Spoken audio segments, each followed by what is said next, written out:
रणथंभौर के इस किले के यदि निर्माण की बात करते हैं तो इतिहासकार काफी सारे मत रखते हैं, लेकिन कुछ इतिहासकारों का ऐसा मानना है कि 8वीं शताब्दी के समय में रणथंभौर नाम के एक राजा हुए थे, जिनको रतिदेव राजा के नाम से भी जाना जाता है। उन्होंने ही इस किले की नींव रखी थी। कुछ इतिहासकारों के मत अनुसार 944 यानी कि 944 ईस्वी के समय में 10वीं शताब्दी के समय में इस किले की नींव रखी गई थी। लेकिन दोस्तों, इस किले का जो ज़्यादा बोलबाला है वो आता है हमीरदेव चौहान के वक्त में, यानी कि 12वीं-13वीं शताब्दी के समय में। और हमीरदेव चौहान का सीधा संबंध है पृथ्वीराज चौहान तृतीय से, क्योंकि जब मोहम्मद गौरी और पृथ्वीराज चौहान के बीच में युद्ध हुआ और 1192 के वक्त में पृथ्वीराज चौहान मारे गए, तो उनके बेटे थे गोविंदराज चौहान, जो अजमेर छोड़कर रणथंभौर में आकर उन्होंने इस जंगली पहाड़ी हिस्से में बने इस किले पर अपना जो आगे का कार्यभार है वो संभालना शुरू किया। उसके बाद यदि हम बात करते हैं उनके वंशज की, तो वल्लभदेव चौहान, उसके बाद बात करते हैं प्रहलादेव चौहान, उसके बाद बात करते हैं वीर नारायण चौहान, और दोस्तों इसके बाद बनते हैं वाघभट्ट। और वाघभट्ट के बेटे जैत सिंह 1250 के वक्त में रणथंभौर किले के शासक बने, और उन्होंने अपने जीते जी 1282 के वक्त तक अपने बेटे हमीरदेव चौहान को इस किले की सत्ता सौंप दी। हमीरदेव चौहान के शासक बनते ही उन्होंने अपने क्षेत्रफल को बढ़ाने का निर्णय ले लिया था। और जय सिंह के कुल 3 बेटे थे, लेकिन उनमें से सबसे ज़्यादा जो प्रतिभाशाली थे वो थे हमीरदेव चौहान, और उन्होंने मालवा, चित्तौड़ और आबू के क्षेत्र को कुछ ही समय में अपने अधीन में कर लिया। और इस बात को देखकर दिल्ली की सत्ता पे बैठे हुए जलालुद्दीन खिलजी, जिनका शासन शुरू होता है 1290 में, और उन्होंने ही खिलजी वंश की स्थापना की थी, बहुत परेशान होने लगे कि इस प्रकार से कहीं हमीरदेव चौहान उनकी गद्दी के लिए कुछ विनाशकारी ना हो जाए। तो उन्होंने अपनी एक सेना की टुकड़ी भेजी, और उस सेना का जो झड़प है हमीरदेव की सेना के साथ में, जहां का किला पड़ता है यहाँ से तकरीबन 65 किलोमीटर दूर, गंगानगर सिटी है वहाँ पर, और उस किले तक जो खिलजी की सेना थी उनको रोक लिया गया। उन्होंने किला जीत लिया था, लेकिन जब वो इस किले की तरफ उन्होंने कूच की, इस किले की तरफ आए, तो इस किले को नहीं जीत पाए।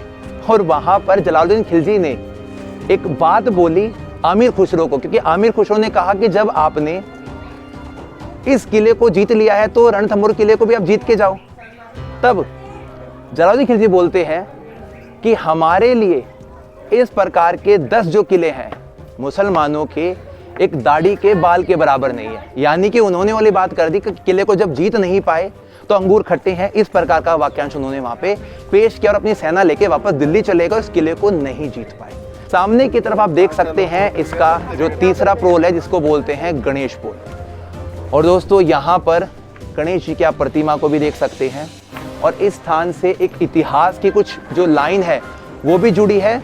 उसके लिए दोस्तों मुझे आपको इंट्रोड्यूस करना पड़ेगा यहाँ पत्थर पे बने हुए उस घोड़े के पैर के निशान को। आइए, क्या कभी ऐसा हुआ है कि कोई भी किला जिसकी कुछ लोक किंवदंतियां, कहानियां या फिर अनसुलझे रहस्य ना रहे हो?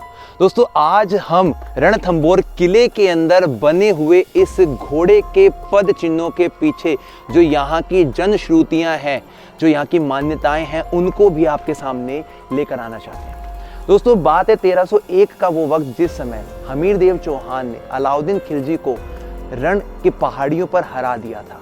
और जब वो जीत की खुशी में इस किले की तरफ आ रहे थे तो उनको सूचना मिली कि किसी उनके खास मंत्री, इसमें 3 व्यक्ति थे, रणमल, रतिपाल और भोजराज, उन्होंने इस बात की अफवाह फैला दी है कि जो राजा हैं हमीरदेव चौहान वो युद्ध में हार गए हैं। और उस समय यहाँ की जो रानियां हैं उन्होंने अपने आप को जल जोहर करने का निर्णय ले लिया था।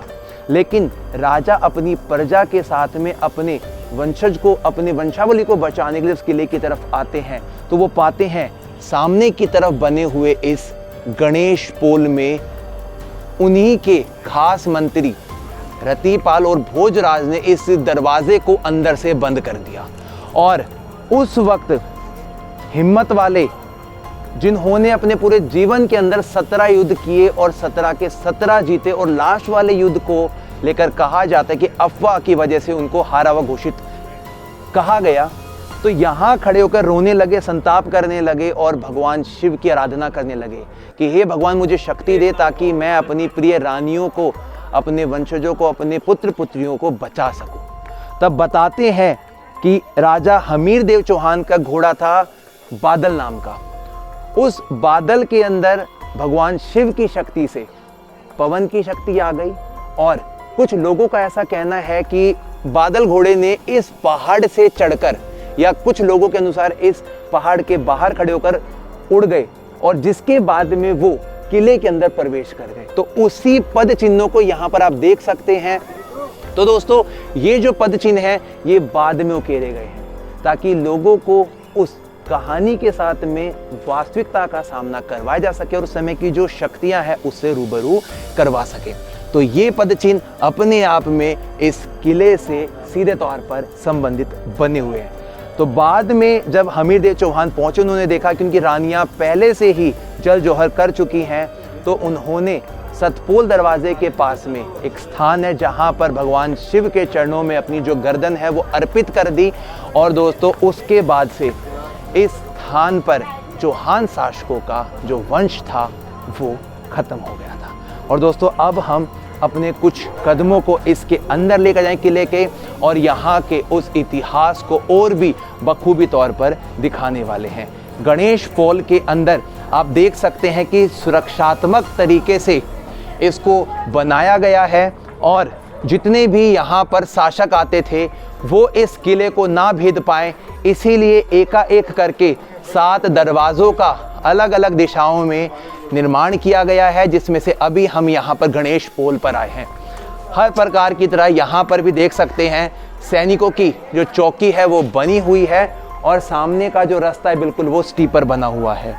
ज़मीनी स्तर से तकरीबन 100 फीट ऊंचाई पर हमें इन सीढ़ियों को चढ़ के जाना है, जिसके बाद में हम इस किले के मुख्य और अंदर वाले भाग में पहुंच पाएंगे, इसको देख पाएंगे, इसके इतिहास की कड़ियों को आगे बता पाएंगे। चलते आगे की तरफ। राजा हमीर देव की आन बान शान का रणथंभौर का दुर्ग 4 दर्रे, 84 घाटी और 7 अलग अलग पहाड़ियों से घिरा हुआ ये दुर्ग एक थंब यानी कि स्तंभ पे बना है, जिसकी वजह से इस दुर्ग को रणथंभौर भी कहा जाता है।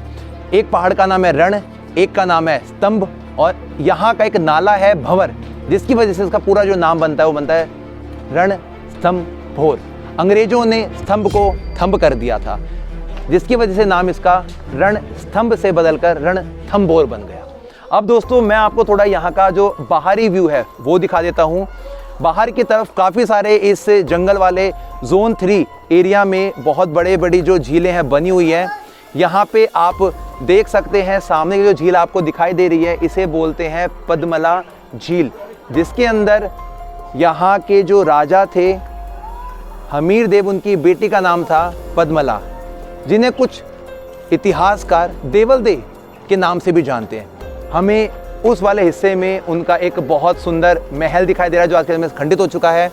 सामने वाला जो आपको सागर दिखाई दे रहा है रानी की झील उसे बोलते हैं, रानी तालाब भी कुछ लोग उसको बोलते हैं, रनीहाड़ तालाब भी बोलते हैं। आगे बना हुआ है मलिक झील, जो यहाँ से हमें दिखाई नहीं हो रही है।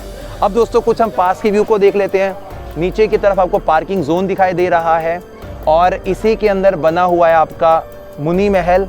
उसके लिए आपको थोड़ी नज़रों को लेफ्ट में ले जाना पड़ेगा, जहाँ पर आज के वक्त में जो VIP गेस्ट वगैरह आते हैं, फॉरेन डिपार्टमेंट के जो विभाग के मुख्य लोग आते हैं, वो वहाँ पे स्टे करते हैं। वन विभाग के अधीन ये पूरा क्षेत्र आता है। पूरा ये जो एरिया है दोस्तों, इसको कुल मिलाकर 10 जोन में डिवाइड किया गया है, जिसमें यदि हम बात करते हैं इस क्षेत्र की तो जोन 3 है ये। यदि आपको टाइगर वगैरह को देखना है तो आपको पहले बुकिंग करवानी पड़ेगी सफारी वगैरह की, आप इसमें जाकर एंजॉय कर सकते हैं, देख सकते हैं। इतिहास की कड़ियों को आगे बढ़ाएंगे और आगे चीज़ों को कैप्चर करेंगे।